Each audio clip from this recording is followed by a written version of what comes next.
नमस्कार। चलिए भारतीय संविधान को समझने की इस खास यात्रा की शुरुआत करते हैं। अक्सर प्रतियोगी परीक्षाओं के लिए संविधान के आर्टिकल्स को याद रखना एक बहुत बड़ी चुनौती बन जाता है ना? पर अब से ऐसा नहीं होगा। इस पूरी सीरीज में हम हर आर्टिकल को बिल्कुल सरल भाषा और उदाहरणों के साथ समझेंगे, ऐसा कि वो हमेशा के लिए याद हो जाए। हम सब जानते हैं कि जब इतने सारे अनुच्छेद और उनकी डिटेल्स सामने आती हैं तो सब कुछ गड़बड़ सा लगने लगता है। ये एक आम समस्या है और लगभग हर स्टूडेंट को इसका सामना करना ही पड़ता है। लेकिन फिक्र की कोई बात नहीं है, क्योंकि हम इसे मिलकर बेहद आसान बनाने वाले हैं। तो सबसे पहले संविधान के भाग 1 को समझते हैं। ये हिस्सा भारत की बुनियाद को डिफाइन करता है, मतलब हमारा देश क्या है और इसका ज्योग्राफिकल एरिया, इसका क्षेत्र कहाँ तक फैला हुआ है। ये हमारे देश के फिजिकल स्ट्रक्चर का एक खाका तैयार करता है। यह सबसे दिलचस्प बात है, ये फ्रेज राज्यों का संघ या यूनियन ऑफ स्टेट्स। देखिए, इसका मतलब ये बिल्कुल नहीं है कि राज्यों ने मिलकर कोई अग्रीमेंट किया है। इसका एक बहुत गहरा मतलब है, और वो ये कि भारत एक अखंड इकाई है और किसी भी राज्य को देश से अलग होने का अधिकार नहीं है। यही एक लाइन भारत की एकता और अखंडता को सुनिश्चित करती है। तो आर्टिकल 1 ने भारत की सीमाएं बता दी और आर्टिकल 2 हमारी संसद को इन सीमाओं को बढ़ाने की शक्ति देता है। मतलब संसद किसी भी नए इलाके को जो पहले भारत का हिस्सा नहीं था, उसे भारत में शामिल कर सकती है। इसका सबसे अच्छा उदाहरण है सिक्किम, जिसे इसी आर्टिकल के तहत भारतीय संघ का हिस्सा बनाया गया था। और आर्टिकल 3 इस शक्ति को देश के अंदर और भी बढ़ा देता है।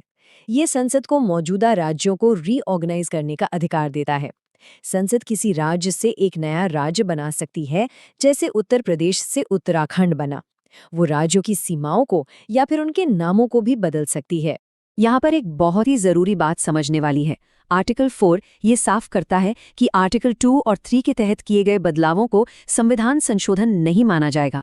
इसे ऐसे समझिए, किसी नए राज्य का गठन करना घर में एक नया कमरा बनाने जैसा है, जिसके लिए बस परिवार की सहमति यानी सिंपल मेजॉरिटी काफी है। जबकि संविधान में संशोधन करना वो तो घर की नींव बदलने जैसा है, जिसके लिए बहुत ज्यादा सहमति और एक जटिल प्रक्रिया यानी स्पेशल मेजॉरिटी की जरूरत होती है। तो हमने भारत के क्षेत्र को तो परिभाषित कर लिया। अब अगला सवाल क्या उठता है? यही कि इस क्षेत्र में रहने वाले नागरिक कौन हैं।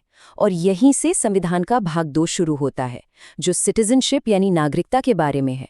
ये बताता है कि इस देश का सदस्य कौन है। 26 जनवरी 1950 को जब हमारा संविधान लागू हुआ, उस दिन भारत का नागरिक कौन था? आर्टिकल 5 इसके लिए 3 शर्तें बताता है। संविधान बनाने वालों ने ये 3 शर्तें इसलिए रखीं ताकि ये पक्का हो सके कि भारत से असल में संबंध रखने वाले हर व्यक्ति को नागरिकता मिले, चाहे वो यहाँ पैदा हुआ हो या उसके माता पिता यहाँ के हों या फिर वो लंबे समय से यहीं रह रहा हो। लेकिन नागरिकता का मुद्दा इतना सीधा साधा भी नहीं था, खासकर भारत के बंटवारे के उस मुश्किल दौर में। लाखों लोग सीमाओं के इस पार से उस पार जा रहे थे। इसलिए संविधान को इस बेहद कॉम्प्लेक्स मानवीय स्थिति से निपटने के लिए कुछ खास प्रावधान बनाने पड़े। आर्टिकल 6 उन लोगों से जुड़ा है जो बंटवारे के बाद पाकिस्तान से भारत आए थे। इसके लिए एक खास तारीख तय की गई, 19 जुलाई 1948। ये तारीख इसलिए ज़रूरी थी क्योंकि इसके बाद माइग्रेशन को कंट्रोल करने और उसे एक सिस्टम में लाने की ज़रूरत थी। तो इस तारीख से पहले आने वालों और बाद में आने वालों के लिए नागरिकता के नियम थोड़े अलग थे। इसी तरह आर्टिकल 7 उन लोगों की बात करता है जो 1 मार्च 1947 के बाद भारत से पाकिस्तान चले गए, लेकिन बाद में एक परमिट पर भारत वापस लौट आए। ये प्रावधान उन्हें नागरिकता के लिए अप्लाई करने का एक रास्ता देता था। इससे पता चलता है कि हमारे संविधान निर्माताओं ने हर मुमकिन स्थिति पर कितनी गहराई से सोचा था।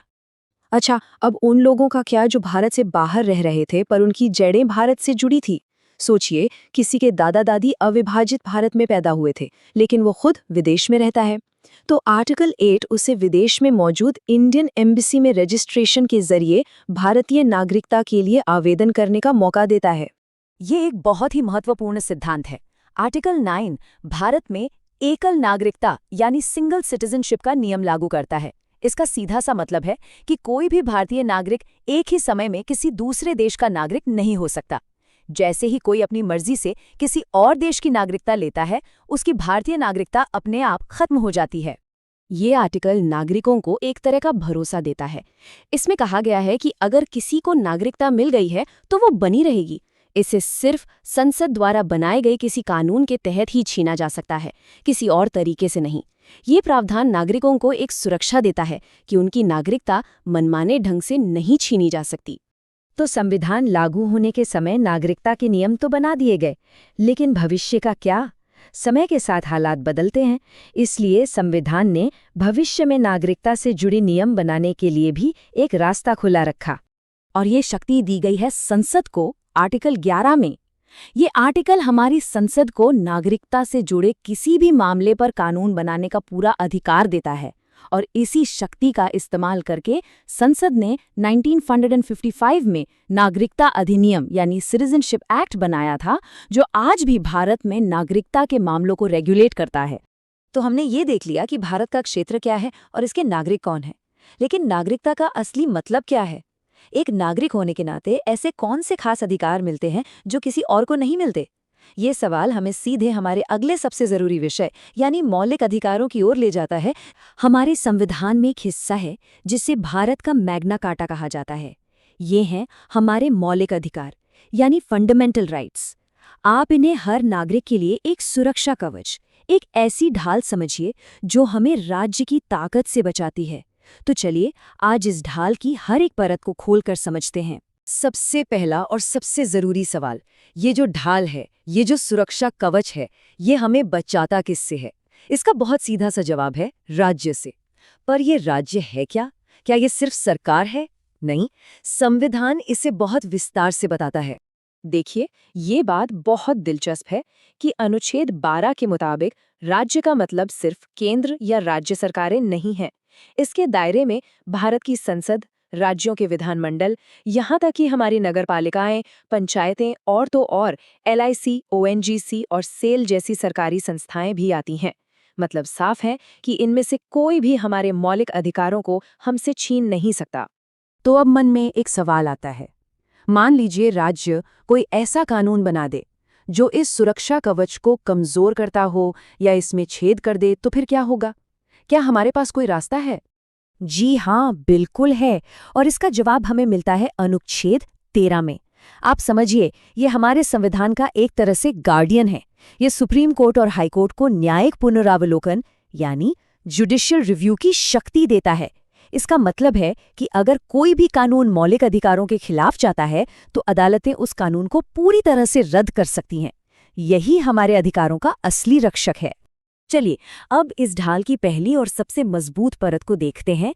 ये है समानता का अधिकार। अनुच्छेद 14 से लेकर 18 तक ये सभी अनुच्छेद बस एक बात पक्की करते हैं कि कानून के सामने हर नागरिक एक बराबर है। अनुच्छेद 14 को देखें तो इसमें दो बहुत गहरी बातें हैं।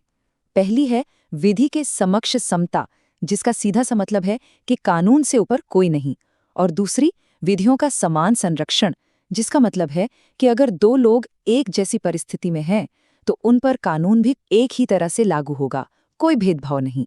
समानता की इसी बात को और मजबूती देता है अनुच्छेद 15। ये साफ साफ कहता है कि राज्य किसी भी नागरिक के साथ सिर्फ इन 5 आधारों पर भेदभाव नहीं कर सकता: धर्म, नस्ल, जाति, लिंग या जन्म की जगह। और हाँ, ये रोक सिर्फ सरकारी दफ्तरों पर नहीं बल्कि दुकानों, होटलों, कुओं और तालाबों जैसे सार्वजनिक जगहों पर भी लागू होती है। लेकिन यहीं पर संविधान एक बहुत जरूरी और समझदारी भरी बात कहता है। वो ये कि राज्य को महिलाओं, बच्चों और सामाजिक और शैक्षिक रूप से पिछड़े वर्गों जैसे कि SC, ST और OBC, इनके भले के लिए खास कानून बनाने की इजाजत है। क्योंकि सच्ची समानता का मतलब ही यही है कि जो लोग पीछे रह गए हैं उन्हें आगे लाने के लिए विशेष प्रयास किए जाएं। यही सोच हमें अनुच्छेद 16 में भी दिखती है।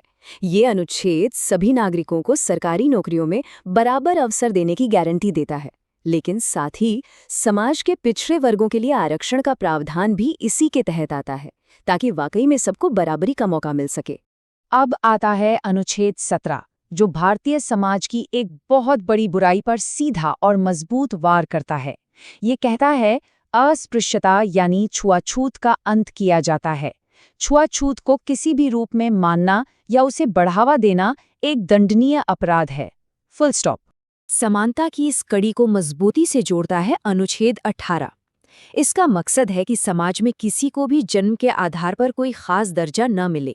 इसलिए ये महाराजा, नवाब या राय बहादुर जैसी उपाधियों को खत्म करता है।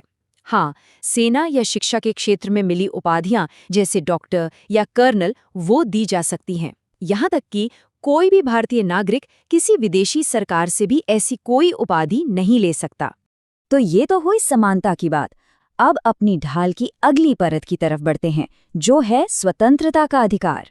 ये वो परत है जो हमें सिर्फ सुरक्षा नहीं देती, बल्कि हमें एक नागरिक के तौर पर खुलकर जीने, अपनी बात रखने और आगे बढ़ने की आज़ादी देती है। अनुच्छेद 19 हमें 6 बहुत ही जबरदस्त आज़ादियां देता है।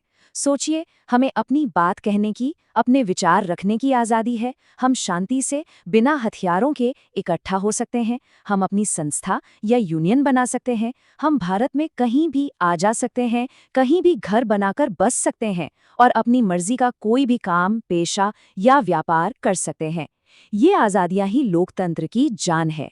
यहाँ एक छोटी सी पर मज़ेदार ऐतिहासिक बात भी जान लेते हैं।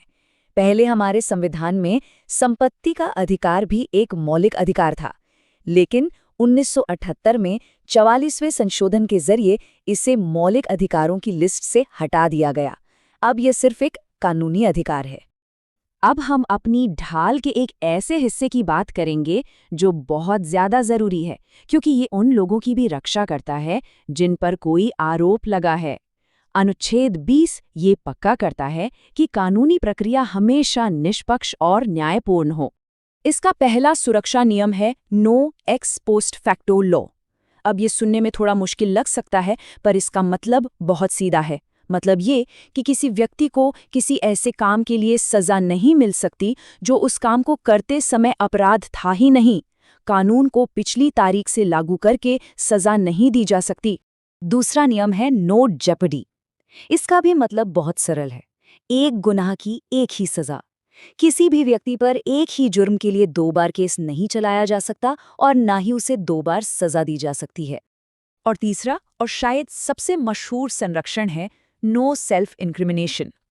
इसका सीधा सा मतलब है कि किसी भी आरोपी को खुद के खिलाफ गवाह बनने के लिए मजबूर नहीं किया जा सकता। हर किसी को चुप रहने का अधिकार है।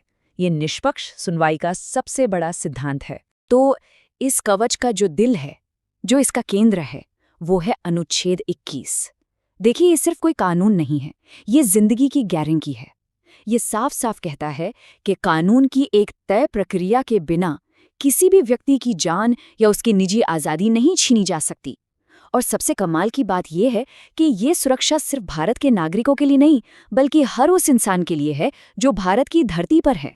अच्छा, एक मजबूत कवच सिर्फ बचाता ही नहीं है, वो ताकत भी देता है। और इसी सोच के साथ साल 2002 में हमारे संविधान में अनुच्छेद 21A को जोड़ा गया, यानी शिक्षा का अधिकार।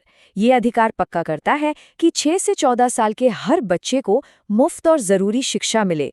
आखिर एक सम्मानजनक जीवन की नींव अच्छी शिक्षा ही तो रखती है। ये सुरक्षा कवच हमें तब भी बचाता है जब कोई इंसान कानून के दायरे में आ जाता है। अनुच्छेद 22 ये किसी की भी मनमानी गिरफ्तारी पर रोक लगाता है।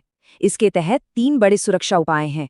पहला, आपको अपनी गिरफ्तारी का कारण जानने का हक है। दूसरा, गिरफ्तारी के 24 घंटे के अंदर आपको मजिस्ट्रेट के सामने पेश करना ही होगा। और तीसरा, आपको अपनी पसंद के वकील से सलाह लेने और बात करने का पूरा अधिकार है। ये तीनों मिलकर पक्का करते हैं कि ताकत का गलत इस्तेमाल ना हो। हमारा ये सुरक्षा कवच सिर्फ हमारी निजी आज़ादी तक ही नहीं रुकता, नहीं, ये समाज के सबसे कमज़ोर लोगों को शोषण और किसी भी तरह के अन्याय से बचाने के लिए भी खड़ा रहता है। हमारा संविधान इंसानियत की गरिमा को, उसकी इज्जत को सबसे ऊपर रखता है। और इसीलिए अनुच्छेद 23 मानव तस्करी मतलब इंसानों को खरीदना, बेचना और बेगार जैसी घिनौनी प्रथाओं को पूरी तरह से गैर कानूनी और दंडनीय अपराध बनाता है। बेगार का मतलब है किसी से जबरदस्ती काम करवाना और उसे उसकी मजदूरी भी न देना। संविधान यह पक्का करता है कि किसी भी इंसान को एक वस्तु न समझा जाए। अब जरा इस नंबर को ध्यान से देखिए, 14। ये सिर्फ एक संख्या नहीं है, ये एक बहुत ही खास उम्र है जिसके आधार पर हमारा संविधान हमारे देश के बच्चों को एक खास तरह की सुरक्षा देता है। और यही नंबर हमें ले आता है अनुच्छेद 24 पर। यह हमारे बच्चों के बचपन का रक्षक है। ये साफ साफ कहता है कि 14 साल से कम उम्र के किसी भी बच्चे से किसी भी फैक्ट्री में, खदान में या किसी भी दूसरी खतरनाक जगह पर काम नहीं करवाया जा सकता, क्योंकि बच्चों की सही जगह वो स्कूल हैं, खेल के मैदान है, कोई खतरनाक काम करने की जगह नहीं। अच्छा, तो अब बात करते हैं इस कवच की अगली परत की, जो हमारे मन, हमारी आत्मा, हमारी आस्था और हमारी संस्कृति की हिफाजत करती है। ये हमें अपनी पहचान को आज़ादी से जीने का हक देती है। अनुच्छेद 25 से लेकर 28 तक हमारे देश की धर्मनिरपेक्षता की आत्मा बसती है। ये हमें कई तरह की आज़ादी देते हैं, जैसे कि किसी भी धर्म को मानने और उसका प्रचार करने की आज़ादी, अपने धार्मिक मामलों को खुद संभालने का अधिकार। ये भी पक्का किया गया है कि किसी खास धर्म को बढ़ावा देने के लिए जनता से टैक्स न लिया जाए और सरकारी पैसों से चलने वाले स्कूलों में कोई धार्मिक शिक्षा नहीं दी जाएगी। ये सब मिलकर एक ऐसा माहौल बनाते हैं जहां हर धर्म और आस्था का सम्मान हो। और हाँ, ये संरक्षण सिर्फ बहुसंख्यकों के लिए नहीं है। अनुच्छेद 29 और 30 ये सुनिश्चित करते हैं कि जो अल्पसंख्यक हैं वो अपनी खास भाषा, अपनी लिपि और अपनी संस्कृति को सहेज कर रख सकें। इतना ही नहीं, उन्हें अपनी पसंद के स्कूल और कॉलेज खोलने और उन्हें चलाने का भी पूरा अधिकार है, ताकि भारत की खूबसूरत विविधता हमेशा जिंदा रहे। तो अब तक हमने इस सुरक्षा कवच की कई परतों को समझा, लेकिन एक सवाल उठता है, क्या होगा अगर कोई इन अधिकारों को हमसे छीनने की कोशिश करे? तो फिर कौन बचाएगा? यहीं पर सामने आता है हमारे संविधान का सबसे शक्तिशाली प्रावधान, अधिकारों का सबसे बड़ा रक्षक। इस अधिकार की अहमियत को समझाने के लिए मुझे लगता है बाबा साहेब डॉक्टर BR अम्बेडकर के शब्दों से बेहतर कुछ हो ही नहीं सकता।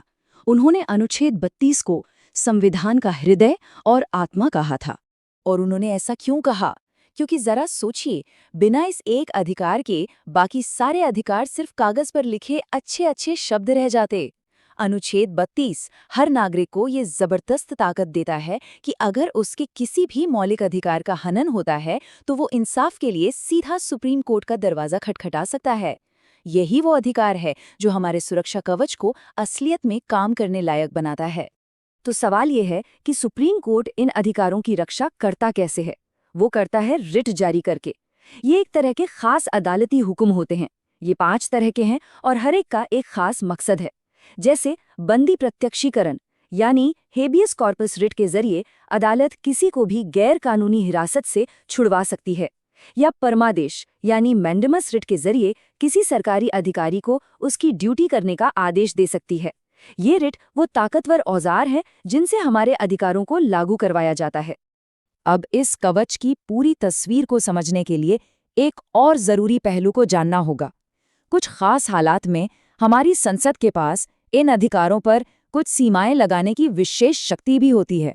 चलिए इसे आसान भाषा में समझते हैं। देखिए, देश की सुरक्षा और अनुशासन सबसे ऊपर है। इसीलिए अनुच्छेद 33 संसद को ये ताकत देता है कि वो हमारी सेना, पुलिस और खुफिया एजेंसियों के सदस्यों के कुछ मौलिक अधिकारों को सीमित कर सके ताकि वो अपनी ड्यूटी ठीक से निभा पाएं। ठीक इसी तरह अनुच्छेद 34 के तहत अगर किसी इलाके में मार्शल लॉ यानी सैन्य शासन लगाना पड़े तो उस असाधारण स्थिति में भी अधिकारों पर कुछ पाबंदियां लग सकती हैं। और अंत में एक बहुत ही महत्वपूर्ण बात, अनुच्छेद 35 ये पक्का करता है कि मौलिक अधिकारों को लागू करने से जुड़े कानून बनाने की ताकत सिर्फ और सिर्फ देश की संसद के पास होगी, किसी राज्य की विधानसभा के पास नहीं। और ऐसा क्यों? ताकि पूरे देश में इन जरूरी अधिकारों को लेकर एक जैसा कानून और एक जैसी व्यवस्था बनी रहे। तो हमने देखा कि ये अधिकार सिर्फ संविधान की किताब में लिखे हुए कुछ शब्द नहीं है, ये हर नागरिक का सुरक्षा कवच है और यही हमारी सबसे बड़ी ताकत है। आज हम भारतीय संविधान के एक ऐसे हिस्से को समझने जा रहे हैं जिसे अक्सर इसकी आत्मा कहा जाता है। जी हाँ, ये वो सिद्धांत हैं जो सिर्फ कानून की बातें नहीं करते, बल्कि ये बताते हैं कि एक राष्ट्र के तौर पर भारत के सपने क्या हैं, हमारी मंजिल क्या है। तो चलिए इस बेहद दिलचस्प सफर की शुरुआत करते हैं। देखिए, ये तो हम सब जानते हैं कि किसी भी देश को चलाने के लिए नियम कानून तो होते ही हैं, पर कभी ये सोचा है कि उन कानूनों के पीछे की सोच क्या है? वो कौन सी प्रेरणा है जो देश को एक सही दिशा में आगे ले जाती है? बस यही सवाल हमें हमारे आज के विषय यानी राज्य के नीति निर्देशक तत्वों तक ले आता है। ये हमारे देश का नैतिक दिशा सूचक हैं। इन्हें संविधान का नैतिक कंपास कहना, मतलब मॉरल कंपास, एकदम सही होगा। ये सरकार के लिए एक गाइडिंग स्टार की तरह है, एक रोशनी की तरह है, जो ये बताती है कि जब भी कोई नीतियां बने तो देश के हित में कौन सा रास्ता चुनना सबसे बेहतर है। तो आखिर ये है क्या? देखिए, संविधान के भाग 4 में दिए गए ये सिद्धांत सरकार के लिए एक तरह के निर्देश हैं। ये सरकार को हमेशा याद दिलाते हैं कि जब भी कोई नया कानून बने, कोई नई पॉलिसी आए, तो उसका आखिरी लक्ष्य क्या होना चाहिए। यूँ समझिए कि ये देश को चलाने के लिए एक बुनियादी आधार हैं। अब यहाँ एक बहुत ही ज़रूरी फ़र्क समझना होगा। जो हमारे मौलिक अधिकार हैं, अगर वो हमें ना मिले तो हम अदालत जा सकते हैं, लेकिन इन निदेशक तत्वों को लागू करवाने के लिए कोर्ट नहीं जाया जा सकता। पर इसका मतलब ये नहीं कि ये ज़रूरी नहीं है। संविधान खुद कहता है कि ये शासन के लिए मूलभूत हैं। मतलब ये किसी भी सरकार का नैतिक कर्तव्य है, उसकी जिम्मेदारी है कि वो इन लक्ष्यों को हकीकत में बदलने के लिए लगातार कोशिश करें। तो इन सारे सिद्धांतों का सबसे बड़ा लक्ष्य क्या है? लक्ष्य है एक ऐसे समाज का निर्माण करना जहां हर एक इंसान के लिए न्याय हो और समानता हो। चलिए अब जरा और गहराई में जाकर देखते हैं कि संविधान इस सपने को कैसे पूरा करने का रास्ता दिखाता है। अनुच्छेद 38 साफ साफ कहता है कि राज्य का लक्ष्य एक ऐसा सामाजिक ढांचा बनाना है जिसमें हर नागरिक को सामाजिक, आर्थिक और राजनीतिक न्याय मिले। इसका सीधा सा मतलब है कि सरकार को आय, पद और अवसरों में जो गहरी खाई है, जो असमानता है, उसे कम करने की लगातार कोशिश करनी चाहिए। और फिर आता है अनुच्छेद 39, जो आर्थिक न्याय का तो एक पूरा का पूरा ब्लूप्रिंट ही दे देता है। ये कहता है कि हर नागरिक को, चाहे वो पुरुष हो या महिला, अपनी रोज रोटी कमाने का साधन मिलना चाहिए। देश के संसाधनों का बंटवारा इस तरह से हो कि ज्यादा से ज्यादा लोगों का भला हो। ऐसा ना हो कि सारी दौलत कुछ ही हाथों में सिमट कर रह जाए। और हाँ, काम अगर एक जैसा है तो वेतन भी एक जैसा होना चाहिए और बच्चों को एक अच्छा और सेहतमंद बचपन मिलना चाहिए। न्याय पाने का हक तो सबको है ना? ये अमीरी गरीबी देखकर तो नहीं मिलना चाहिए। बस इसी सोच को जमीन पर उतारने के लिए अनुच्छेद 39A कहता है कि सरकार गरीबों को मुफ्त कानूनी सहायता देगी ताकि पैसे की कमी की वजह से कोई न्याय से वंचित न रह जाए। आज जो हम नालसा यानी राष्ट्रीय विधिक सेवा प्राधिकरण देखते हैं, वो इसी सिद्धांत का एक जीता जागता उदाहरण है। देखिए, एक मजबूत राष्ट्र की नींव हमेशा उसके गांव और स्थानीय समुदायों में होती है। हमारे निर्देशक तत्व इस सच्चाई को बहुत अच्छे से पहचानते हैं और जमीनी स्तर पर देश को मजबूत करने पर जोर देते हैं। अनुच्छेद 40 ग्राम पंचायतों के गठन की बात करता है। ये महात्मा गांधी के ग्राम स्वराज के सपने को संविधान में जगह देता है और इसी सिद्धांत को साकार करने के लिए संविधान में 73वां संशोधन किया गया, जिससे आज पूरे देश में पंचायती राज व्यवस्था मजबूती से काम कर रही है। ये सफर यही नहीं रुकता। अनुच्छेद 41 काम पाने के अधिकार की बात करता है और ये भी कहता है कि बेरोजगारी, बुढ़ापे या बीमारी में सरकार को लोगों की मदद करनी चाहिए। इसके ठीक बाद अनुच्छेद 42 ये पक्का करता है कि जहां लोग काम कर रहे हैं वो जगह अच्छी और मानवीय हो। जैसे महिलाओं को मातृत्व अवकाश देने वाला मैटरनिटी बेनिफिट एक्ट इसी सिद्धांत की देन है। और फिर अनुच्छेद 43 कहता है कि मजदूरों को कम से कम इतनी मजदूरी तो जरूर मिले कि वे एक इज्जत की जिंदगी जी सकें, जिसके लिए मिनिमम वेजेस एक्ट जैसे कानून बनाए गए। और एक कदम और आगे बढ़ते हुए अनुच्छेद 43A औद्योगिक लोकतंत्र की बात करता है। इसका लक्ष्य है कि बड़े बड़े उद्योगों के मैनेजमेंट में जहां बड़े बड़े फैसले लिए जाते हैं, वहां सिर्फ मालिकों की ही नहीं बल्कि वहां काम करने वाले मजदूरों की भी आवाज हो, उनकी भी भागीदारी हो। ये सिद्धांत समाज के हर वर्ग का ध्यान रखते हैं। ठीक इसी तरह अनुच्छेद 43B सहकारी समितियों यानी कोऑपरेटिव सोसाइटीज को बढ़ावा देने की बात करता है। इसके पीछे की सोच है कि लोग अकेले अकेले नहीं बल्कि मिलकर एक दूसरे के सहयोग से अपनी और देश की तरक्की करें। और अमूल जैसा सफल उदाहरण तो हम सबने देखा ही है, जो इसी सहकारी आंदोलन की ताकत दिखाता है। निदेशक तत्व सिर्फ सामाजिक और आर्थिक न्याय तक ही सीमित नहीं हैं, बल्कि वे एक आधुनिक, एक प्रगतिशील और एक जिम्मेदार भारत की तस्वीर भी हमारे सामने रखते हैं। इस स्लाइड में देखिए, एक आधुनिक राष्ट्र के कई आदर्श एक साथ दिखते हैं। अनुच्छेद 44 सभी नागरिकों के लिए एक समान नागरिक संहिता का लक्ष्य रखता है। अनुच्छेद 45 6 साल से कम उम्र के बच्चों की देखभाल और शिक्षा को राज्य की जिम्मेदारी बनाता है, जिसे हम आंगनवाड़ी केंद्रों के जरिए पूरा होते हुए देखते हैं। अनुच्छेद 46 राज्य को खास तौर पर यह निर्देश देता है कि वो अनुसूचित जाति, जनजाति और समाज के दूसरे कमजोर वर्गों के शैक्षिक और आर्थिक हितों की रक्षा करे। वहीं अनुच्छेद 47 लोगों के पोषण के स्तर और उनके स्वास्थ्य को सुधारने को राज्य का पहला कर्तव्य बताता है। राष्ट्र निर्माण में खेती और पशुपालन का भी बहुत बड़ा योगदान है। इसलिए अनुच्छेद 48 राज्य को ये निर्देश देता है कि वो खेती और पशुपालन को आधुनिक और वैज्ञानिक तरीकों से आगे बढ़ाए और खासकर दुधारू पशुओं की नस्लों को सुधारे और उनकी रक्षा करें। अनुच्छेद 48A हमारे पर्यावरण, हमारे जंगलों और वन्य जीवों की रक्षा का निर्देश देता है, जिसके कारण वाइल्ड लाइफ प्रोटेक्शन एक्ट जैसे कई कानून बने। और अनुच्छेद 49 हमारे ऐतिहासिक धरोहरों, हमारे स्मारकों को बचाने की बात करता है। एक सच्चे और निष्पक्ष लोकतंत्र के लिए ये बहुत जरूरी है कि न्यायपालिका स्वतंत्र होकर काम करे। अनुच्छेद 50 इसी सिद्धांत को मजबूत करता है। ये कहता है कि न्यायपालिका को कार्यपालिका यानी सरकार और प्रशासन के दखल से पूरी तरह अलग रखा जाना चाहिए, ताकि न्याय बिना किसी डर या दबाव के हो सके। ये सिद्धांत सिर्फ देश के अंदर की ही बात नहीं करते, बल्कि ये भी तय करते हैं कि दुनिया के साथ, बाकी देशों के साथ भारत के रिश्ते कैसे होने चाहिए। अनुच्छेद 50 भारत की विदेश नीति का आधार स्तंभ है। ये कहता है कि भारत हमेशा अंतर्राष्ट्रीय शांति और सुरक्षा को बढ़ावा देगा, सभी देशों के साथ न्याय और सम्मान के रिश्ते बनाए रखेगा और कोशिश करेगा कि कोई भी अंतर्राष्ट्रीय विवाद लड़ाई झगड़े से नहीं, बल्कि बातचीत और शांतिपूर्ण तरीकों से सुलझाया जाए। तो हमने देखा कि ये निदेशक तत्व कितने फैले हुए हैं, कितने व्यापक हैं। ये एक आदर्श भारत का सपना है, लेकिन ये समझना बहुत जरूरी है कि ये कोई मंजिल नहीं है जिसे हमने पा लिया है, बल्कि ये एक लगातार चलने वाली यात्रा है। ये सिद्धांत एक आईने की तरह है, जिसमें हम देख सकते हैं कि एक राष्ट्र के रूप में हम अपने आदर्शों के कितने करीब पहुंचे हैं और हमें अभी और कितनी दूर जाना है। ये हमें लगातार याद दिलाते हैं कि एक बेहतर, न्यायपूर्ण और समृद्ध भारत बनाने का काम कभी खत्म नहीं होता। ये हमेशा जारी रहना चाहिए। आज हम बात करने वाले हैं भारतीय संविधान के एक बहुत ही खास हिस्से पर, हमारे मौलिक कर्तव्य। ये वो जिम्मेदारियां हैं जो एक नागरिक के तौर पर हम सभी को समझनी चाहिए।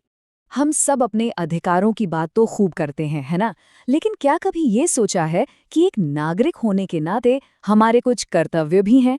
असल में अधिकार और कर्तव्य एक ही सिक्के के दो पहलू हैं।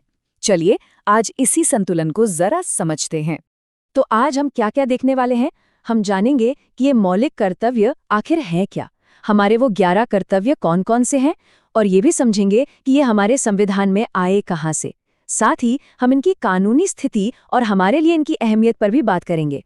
तो चलिए शुरू करते हैं। देखिए, हमारा संविधान हमें सिर्फ अधिकार ही नहीं देता, बल्कि वो हमारे कुछ दायित्व भी तय करता है। ये दायित्व ही देश के प्रति हमारी जिम्मेदारी को दिखाते हैं। पता है, ये कर्तव्य हमारे संविधान में एक बहुत ही खास जगह पर रखे गए हैं। भाग 4A में सिर्फ एक ही अनुच्छेद है, आर्टिकल 51A, और उसी में हमारे सारे मौलिक कर्तव्य बताए गए हैं। तो कुल कितने मौलिक कर्तव्य हैं? इनकी संख्या है 11। लेकिन एक मजेदार बात यह है कि ये हमेशा से 11 नहीं थे। शुरुआत में ये 10 थे, बाद में एक और कर्तव्य इसमें जुड़ा गया। हम उस पर भी आगे बात करेंगे। तब आते हैं मुद्दे की बात पर। आखिर वो 11 कर्तव्य हैं कौन से, जो एक भारतीय नागरिक के तौर पर हमारी भूमिका को तय करते हैं? देखिए, पहले 4 कर्तव्य तो सीधे सीधे देश के प्रति हमारे सम्मान और सुरक्षा की भावना से जुड़े हैं, जैसे कि संविधान, राष्ट्रध्वज और राष्ट्रगान का सम्मान करना, स्वतंत्रता संग्राम के महान आदर्शों को दिल में बसाए रखना, देश की एकता और अखंडता को बनाए रखना, और जब भी जरूरत पड़े देश की सेवा के लिए हमेशा तैयार रहना। इसके बाद के जो 4 कर्तव्य हैं वो हमारे समाज से जुड़े हैं। ये हमें सिखाते हैं कि हम सब आपस में भाईचारे को बढ़ाएं और महिलाओं का सम्मान करें। हमारी जो मिलीजुली संस्कृति है उसकी शानदार विरासत को संजो कर रखें। अपने पर्यावरण जैसे कि जंगल, नदियाँ, झीलें, इनकी रक्षा करें और एक वैज्ञानिक सोच अपनाएं, पुरानी रूढ़ियों से आगे बढ़ें। और जो आखिरी 3 कर्तव्य हैं वो हमें एक बेहतर समाज बनाने के लिए प्रेरित करते हैं, जैसे सरकारी संपत्ति को नुकसान ना पहुंचाना और हिंसा से दूर रहना। चाहे व्यक्तिगत हो या सामूहिक, हर काम में बेहतर करने की कोशिश करना ताकि देश आगे बढ़े। और सबसे आखिर में जोड़ा गया 11वां कर्तव्य, जो कहता है कि हर माता पिता की जिम्मेदारी है कि वो अपने 6 से 14 साल के बच्चों को स्कूल जरूर भेजें। अब एक सवाल मन में आता है कि ये कर्तव्य हमारे संविधान में आए कहाँ से? क्या ये शुरू से ही थे या इन्हें बाद में शामिल किया गया? चलिए जरा इसके इतिहास को खंगालते हैं। असल में जब हमारा संविधान बना था तब मौलिक कर्तव्य इसका हिस्सा नहीं थे। इन्हें 1976 में स्वर्ण सिंह समिति की सिफारिश पर 42वें संशोधन के जरिए जोड़ा गया। तब 10 कर्तव्य जोड़े गए थे। फिर 1999 में वर्मा समिति बनी, जिसने ये देखा कि इन कर्तव्यों को लागू कैसे किया जाए। और आखिर में साल 2002 में 86 संशोधन से 11वां कर्तव्य यानी शिक्षा वाला कर्तव्य इसमें शामिल किया गया। और एक बहुत ही दिलचस्प बात यह है कि मौलिक कर्तव्यों को संविधान में शामिल करने की प्रेरणा हमें मिली थी पूर्व सोवियत संघ यानी यूएसएसआर के संविधान से। दुनिया के कई बड़े लोकतांत्रिक देशों के संविधान में नागरिकों के कर्तव्य नहीं लिखे हैं, लेकिन भारत ने इसे जरूरी समझा। अच्छा, अब एक सबसे जरूरी सवाल, और ये सवाल अक्सर लोग पूछते हैं कि अगर कोई इन कर्तव्यों को नहीं मानता तो क्या होगा? क्या उसे कोई सजा हो सकती है? आइए इनकी कानूनी प्रकृति को समझते हैं। तो देखिए, सबसे जरूरी बात यह है कि ये कर्तव्य गैर वाद योग्य हैं, यानी नॉन जस्टिशिएबल। इसका सीधा सा मतलब ये है कि ये एक तरह से नैतिक जिम्मेदारियां हैं, कोई सख्त कानून नहीं। अगर कोई इनका पालन नहीं करता तो आप सीधे कोर्ट जाकर उस पर केस नहीं कर सकते। लेकिन हाँ, हमारी संसद को ये अधिकार है कि वो इन कर्तव्यों को लागू करवाने के लिए अलग से कानून बना सकती है। और बात यहीं खत्म नहीं होती। वर्मा समिति ने एक और मजेदार बात बताई। उन्होंने कहा कि भले ही इन कर्तव्यों को न मानने पर सीधी सजा नहीं है, लेकिन इनमें से कई कर्तव्य पहले से ही दूसरे कानूनों से जुड़े हुए हैं। जैसे राष्ट्रध्वज के अपमान को रोकने के लिए हमारे पास prevention of insults to national honour act है, और वन्य जीवों की रक्षा के लिए वाइल्ड लाइफ प्रोटेक्शन एक्ट भी है। तो जैसा हमने शुरू में कहा था, अधिकार और कर्तव्य साथ साथ चलते हैं। तो फिर हमारे मौलिक अधिकारों और मौलिक कर्तव्यों में मुख्य फर्क क्या है? चलिए एक नजर डालते हैं। यहाँ पर अंतर बिल्कुल साफ है। मौलिक अधिकार हमने अमेरिका के संविधान से लिए हैं, जबकि कर्तव्य पूर्व सोवियत संघ से। अधिकार वाद योग्य हैं, मतलब अगर किसी के अधिकार का हनन होता है तो वो अदालत जा सकता है, लेकिन कर्तव्य गैर वाद योग्य हैं। और एक बड़ा फर्क ये भी है कि इमरजेंसी के दौरान कुछ मौलिक अधिकारों को सस्पेंड किया जा सकता है, पर कर्तव्य कभी भी निलंबित नहीं होते। तो घूम फिरकर सवाल वहीं आ जाता है कि अगर ये कानूनी रूप से अनिवार्य नहीं है तो फिर ये इतने जरूरी क्यों हैं? एक देश को बनाने में इनकी क्या भूमिका है? देखिए, इसके 3 बड़े मकसद हैं। पहला, ये हम नागरिकों को एक रिमाइंडर की तरह है, जो याद दिलाते हैं कि हमारे कुछ कर्तव्य भी हैं। दूसरा, ये राष्ट्र विरोधी या समाज विरोधी गतिविधियों जैसे झंडा जलाना या सरकारी संपत्ति तोड़ना के खिलाफ एक चेतावनी का काम करते हैं। और तीसरा और सबसे जरूरी, ये अधिकारों और कर्तव्यों के बीच एक संतुलन बनाते हैं, जो किसी भी लोकतंत्र की सेहत के लिए बहुत जरूरी है। देखिए, संविधान का आर्टिकल 52 ये बस कुछ शब्दों में बहुत बड़ी बात कहता है। क्या कहता है? भारत का एक राष्ट्रपति होगा, बस, फुल स्टॉप, इतना ही। लेकिन पता है, यही छोटा सा वाक्य हमारे देश की पूरी गवर्नेंस सिस्टम की नींव है, उसका फाउंडेशन है। इसी एक लाइन से भारत के सबसे बड़े पद का जन्म होता है। अच्छा, इस सबसे बड़े पद के साथ ना 2 बहुत महत्वपूर्ण टाइटल्स भी जुड़े हैं। पहला, राष्ट्रपति भारत के प्रथम नागरिक यानी फर्स्ट सिटीजन ऑफ इंडिया होते हैं। सिंबॉलिक तौर पर ये उन्हें देश में सबसे ऊपर का स्थान देता है। और दूसरा, वो हमारी तीनों सेनाओं के, मतलब आर्मी, नेवी और एयरफोर्स के सुप्रीम कमांडर होते हैं। इसका सीधा सा मतलब ये है कि देश की रक्षा की जो फाइनल कमांड है वो राष्ट्रपति के ही हाथों में होती है। अब यहाँ एक बहुत ही इंटरेस्टिंग बात आती है। आर्टिकल 53 ये कहता है कि केंद्र सरकार की जितनी भी एग्जीक्यूटिव पावर्स हैं, मतलब काम करने की, फैसले लागू करने की सारी ताकत, वो सब की सब राष्ट्रपति में ही होती हैं। अगर इसे आसान भाषा में समझें तो सरकार का हर बड़ा फैसला, हर कानून, हर अपॉइंटमेंट फॉर्मली यानी औपचारिक तौर पर राष्ट्रपति के नाम पर ही किया जाता है, भले ही असल में वो काम प्रधानमंत्री और उनकी कैबिनेट ही क्यों न कर रही हो। तो फिर सवाल ये उठता है कि अगर सरकार के सारे काम राष्ट्रपति के नाम पर हैं, तो फिर इतने पावरफुल पद पर किसी को चुना कैसे जाता है? क्या हम और आप जैसे आम लोग सीधे वोट डालते हैं? तो जवाब है नहीं। राष्ट्रपति का चुनाव एक बहुत ही खास संवैधानिक प्रक्रिया से होता है, जो इसे हमारे जनरल इलेक्शन से बिल्कुल अलग बना देती है। तो आखिर कौन बन सकता है भारत का राष्ट्रपति? इसके लिए देखिए, आर्टिकल 58 में 4 मेन शर्तें दी गई हैं। पहली, वो भारत का नागरिक हो, ये तो खैर ऑब्वियस है। दूसरी, उनकी उम्र कम से कम 35 साल होनी चाहिए, जो इस पद के लिए जरूरी मैच्योरिटी को दिखाती है। तीसरी, उनमें लोकसभा का मेंबर बनने की क्वालिफिकेशन होनी चाहिए, ताकि वो पार्लियामेंट्री सिस्टम को अच्छी तरह समझते हों। और चौथी, वो किसी ऑफिस ऑफ प्रॉफिट यानी लाभ के पद पर नहीं होने चाहिए, ताकि वो पूरी तरह से इम्पार्शियल रह सकें। तो जैसा हमने बात की, राष्ट्रपति को आम जनता सीधे नहीं चुनती, उन्हें चुनता है एक निर्वाचक मंडल, जिसे इंग्लिश में इलेक्टोरल कॉलेज कहते हैं। अब ये कोई बिल्डिंग या कोई जगह नहीं है, नहीं, ये बस उन लोगों का एक ग्रुप है जिन्हें हमारे संविधान ने खास तौर पर सिर्फ राष्ट्रपति को चुनने का अधिकार दिया है। तो चलिए देखते हैं कि इस स्पेशल ग्रुप में आखिर होता कौन-कौन है। तो इस खास ग्रुप में कौन-कौन है? आर्टिकल 54 बताता है कि इसमें संसद के दोनों हाउस यानी लोकसभा और राज्यसभा और सभी राज्यों की विधानसभाओं के सिर्फ और सिर्फ चुने हुए सदस्य शामिल होते हैं। हाँ, इसमें दिल्ली और पुडुचेरी भी शामिल हैं। और सबसे ज़रूरी बात जो याद रखनी है वो ये कि नॉमिनेटेड मेंबर्स, मतलब जिन्हें सरकार नॉमिनेट करती है, वो इसमें वोट नहीं देते। और ऐसा इसलिए ताकि ये चुनाव पूरी तरह से सिर्फ उन्हीं लोगों के जरिए हो जिन्हें जनता ने चुनकर भेजा है। अच्छा, अब आते हैं इसके सबसे कॉम्प्लेक्स हिस्से पर, वोटिंग का तरीका। आर्टिकल 55 में 3 मेन बातें हैं। पहला है प्रोपोर्शनल रिप्रेजेंटेशन। इसका सीधा सा मतलब ये है कि हर राज्य के वोट की एक वैल्यू होती है, जो उसकी आबादी के हिसाब से तय होती है, ताकि उत्तर प्रदेश जैसे बड़े राज्य और सिक्किम जैसे छोटे राज्य दोनों को बराबर का वेटेज मिले। दूसरा है सिंगल ट्रांसफरेबल वोट। इसमें वोटर किसी एक कैंडिडेट को वोट नहीं देता, बल्कि अपनी पसंद के हिसाब से कैंडिडेट्स को रैंक करता है कि ये मेरी पहली पसंद, ये दूसरी, ये तीसरी। और तीसरा, ये पूरी वोटिंग सीक्रेट बैलेट यानी गुप्त मतदान से होती है, ताकि हर कोई बिना किसी प्रेशर के वोट कर सके। ठीक है, तो ये लंबी चौड़ी चुनाव प्रक्रिया पूरी हुई और देश को अपना नया राष्ट्रपति मिल गया। अब आगे क्या? अब देखते हैं कि उनका कार्यकाल यानी टर्म कितना लंबा होता है, वो शपथ क्या लेते हैं और उनके पद से जुड़ी दूसरी शर्तें क्या-क्या हैं।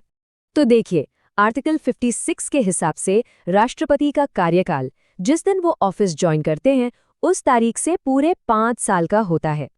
हालांकि वो अपना टर्म पूरा होने से पहले भी वाइस प्रेसिडेंट को अपना इस्तीफा देकर पद छोड़ सकते हैं। और यहीं पे एक और इंटरेस्टिंग बात है। आर्टिकल 57 ये कहता है कि भारत का कोई भी राष्ट्रपति चाहे जितनी बार दोबारा चुनाव लड़ सकता है। यह अमेरिका से बिल्कुल अलग है, जहां कोई भी इंसान सिर्फ 2 बार ही प्रेसिडेंट बन सकता है। हमारे यहाँ इंडिया में इस पर कोई लिमिट नहीं है।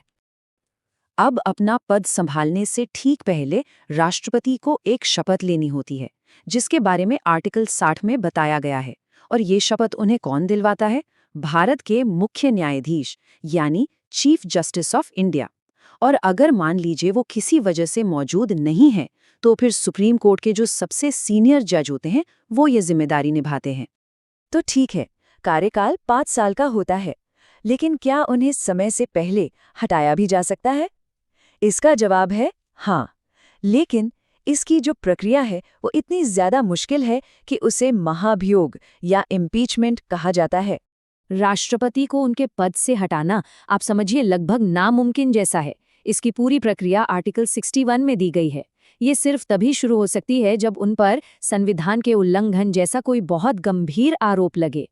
प्रोसेस शुरू करने से 14 दिन पहले प्रेसिडेंट को एक नोटिस देना होता है, फिर पार्लियामेंट का एक हाउस आरोप लगाता है और दूसरा हाउस एक कोर्ट की तरह उन आरोपों की जांच करता है। और प्रेसिडेंट को तभी हटाया जा सकता है जब दोनों हाउस, लोकसभा और राज्यसभा, 2/3 के भारी बहुमत से इस प्रस्ताव को पास कर दें। अब आप सोचिए, ये प्रक्रिया इतनी ज्यादा मुश्किल है कि आज तक भारत के किसी भी राष्ट्रपति पर महाभियोग नहीं लगा है। हमारा संविधान देश की सबसे बड़े पद को एक दिन के लिए भी खाली नहीं रखना चाहता। इसीलिए आर्टिकल 62 ये कहता है कि अगर राष्ट्रपति का पद मान लीजिए मृत्यु, इस्तीफे या महाभियोग की वजह से खाली हो जाता है, तो किसी भी हाल में 6 महीने के अंदर अंदर नया चुनाव हो जाना चाहिए। ये नियम हमारे देश की स्थिरता और गवर्नेंस की कंटिन्यूटी की गारंटी देता है। तो एक सवाल है कि जब राष्ट्रपति का पद खाली हो और नए चुनाव में 6 महीने तक का वक्त लग सकता है, तो उस बीच देश कौन चलाएगा? बस यहीं पर एंट्री होती है उपराष्ट्रपति यानी वाइस प्रेसिडेंट की। देखिए, वाइस प्रेसिडेंट के 2 मेन काम होते हैं। उनका जो पहला और प्राइमरी रोल है वो आर्टिकल 64 के हिसाब से है, राज्यसभा के पदेन सभापति यानी चेयरमैन। और मजे की बात यह है कि उन्हें सैलरी भी वाइस प्रेसिडेंट होने की नहीं, बल्कि राज्यसभा का चेयरमैन होने की मिलती है। और उनका दूसरा यानी इमरजेंसी वाला रोल आर्टिकल 65 में है। इसके तहत जब भी प्रेसिडेंट का पद खाली होता है तो वो एक्टिंग प्रेसिडेंट यानी कार्यवाहक राष्ट्रपति के तौर पर काम करते हैं। लेकिन एक एक्टिंग प्रेसिडेंट के तौर पर वाइस प्रेसिडेंट के काम करने की भी एक टाइम लिमिट है। वो इस पद पर ज्यादा से ज्यादा सिर्फ 6 महीने तक ही रह सकते हैं। और ऐसा क्यों है? क्योंकि जैसा हमने अभी देखा, संविधान कहता है कि 6 महीने के अंदर नए राष्ट्रपति का चुनाव करवाना ही करवाना है। देखा सारे नियम कैसे एक दूसरे से जुड़े हुए हैं। तो अपनी शासन व्यवस्था की पड़ताल हम शुरू करते हैं उपराष्ट्रपति के पद से। ये एक बहुत ही महत्वपूर्ण पद है। तो आइए समझते हैं कि इस पद के लिए कौन योग्य होता है और उनका चुनाव आखिर होता कैसे है। सबसे पहली बात, उपराष्ट्रपति को चुनता कौन है? संविधान का अनुच्छेद 66 कहता है कि उनका चुनाव एक निर्वाचक मंडल यानी कि एक इलेक्टोरल कॉलेज करता है। अब ये कोई बिल्डिंग या कोई जगह नहीं है, बल्कि उन लोगों का समूह है जिन्हें वोट देने का अधिकार होता है। तो इस निर्वाचक मंडल में होता कौन कौन है? इसमें शामिल होते हैं संसद के दोनों सदन यानी लोकसभा और राज्यसभा के सभी सदस्य। और यहाँ ये बात जरूरी है कि इसमें निर्वाचित और मनोनीत यानी इलेक्टेड और नॉमिनेटेड दोनों तरह के सदस्य वोट डालते हैं। लेकिन एक बहुत जरूरी बात याद रखने वाली है, राज्यों के विधायक यानी MLAs उपराष्ट्रपति के चुनाव में वोट नहीं डालते हैं। अच्छा, तो उपराष्ट्रपति बनने के लिए क्या-क्या योग्यताएं चाहिए? अनुच्छेद 66 हमें ये भी बताता है। उम्मीदवार को भारत का नागरिक होना चाहिए, उसकी उम्र 35 साल से ज्यादा हो। और यहाँ एक बहुत बड़ा अंतर है, उम्मीदवार को राज्यसभा का सदस्य बनने के योग्य होना चाहिए, जबकि राष्ट्रपति के लिए लोकसभा का सदस्य बनने की योग्यता देखी जाती है। और ये अंतर आगे जाकर उनके कामों से भी जुड़ता है। और एक बार जब कोई चुन लिया जाता है तो उपराष्ट्रपति का कार्यकाल कितना होता है? संविधान के अनुच्छेद 67 के अनुसार ये पूरे 5 साल का होता है। वो अपने पद पर 5 साल तक बने रहते हैं। लेकिन क्या उन्हें कार्यकाल पूरा होने से पहले हटाया जा सकता है? हाँ, बिल्कुल, लेकिन इसकी प्रक्रिया बहुत सख्त है। उन्हें हटाने का प्रस्ताव सिर्फ और सिर्फ राज्यसभा में ही शुरू किया जा सकता है। वहां इसे प्रभावी बहुमत यानी उस वक्त सदन के कुल सदस्यों के बहुमत से पास करना होता है। और इसके बाद लोकसभा को भी इस पर एक साधारण बहुमत से सहमत होना पड़ता है। और हाँ, ऐसा कोई भी प्रस्ताव लाने से कम 14 दिन पहले नोटिस देना जरूरी है। हमारा संविधान ये भी पक्का करता है कि इतना जरूरी पद कभी खाली ना रहे। अनुच्छेद 68 कहता है कि कार्यकाल खत्म होने से पहले ही अगले उपराष्ट्रपति का चुनाव हो जाना चाहिए। और अगर किसी वजह से जैसे मृत्यु या इस्तीफे से पद अचानक खाली हो जाए तो चुनाव जल्द से जल्द कराया जाना चाहिए। और चुने जाने के बाद उन्हें पद की शपथ भारत के राष्ट्रपति दिलाते हैं। चलिए, अब व्यवस्था के अगले स्तंभ की ओर बढ़ते हैं, भारत के राष्ट्रपति। उनके कई काम होते हैं, लेकिन आज हम उनकी कुछ खास शक्तियों पर ध्यान देंगे जो संविधान उन्हें देता है, खासकर अनुच्छेद 72 के तहत। अनुच्छेद 72 राष्ट्रपति को एक बहुत ही असाधारण शक्ति देता है। ये है क्षमादान की शक्ति। इसके तहत वो किसी दोषी की सजा को पूरी तरह माफ कर सकते हैं, जिसे पार्डन कहते हैं। वो एक भारी सजा को हल्की सजा में बदल सकते हैं, जिसे कम्यूटेशन कहते हैं, या फिर सजा की अवधि को कम कर सकते हैं। और सबसे महत्वपूर्ण बात यह है कि ये शक्ति मृत्युदंड यानी डेथ सेंटेंस और यहाँ तक कि सेना की अदालतों यानी कोर्ट मार्शल द्वारा दी गई सजा पर भी लागू होती है। हमारे संविधान बनाने वाले कितने दूरदर्शी थे, इसका एक उदाहरण देखिए। अनुच्छेद 70 में इसमें एक अनोखा प्रावधान है। ये कहता है कि अगर भविष्य में कोई ऐसी अनफॉरसीन सिचुएशन आ जाए जिसका जिक्र संविधान में कहीं नहीं है, तो संसद कानून बनाकर ये तय कर सकती है कि उस समय राष्ट्रपति के काम कौन और कैसे पूरे करेगा। ये हमारे संविधान को लचीला और भविष्य के लिए तैयार बनाता है। राष्ट्रपति और उपराष्ट्रपति के बाद अब बात करते हैं सरकार के उस इंजन की जो देश को रोजमर्रा के लेवल पर चलाता है, यानी प्रधानमंत्री और उनकी मंत्रिपरिषद। तो सरकार बनती कैसे है? इसकी नींव रखी गई है अनुच्छेद 75 में, और ये बहुत सीधा साधा है। राष्ट्रपति उस व्यक्ति को प्रधानमंत्री नियुक्त करते हैं जिसे लोकसभा में बहुमत का समर्थन मिला हो। फिर प्रधानमंत्री की सलाह पर राष्ट्रपति बाकी मंत्रियों की नियुक्ति करते हैं। लेकिन क्या मंत्रियों की संख्या की कोई सीमा है? जी हाँ, बिल्कुल है।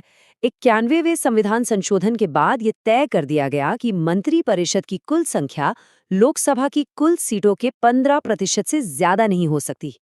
ये नियम दरअसल राजनीतिक सौदेबाजी को रोकने और स्थिरता लाने के लिए बनाया गया था। और अब एक बहुत ही जरूरी सिद्धांत की बात करते हैं, सामूहिक उत्तरदायित्व।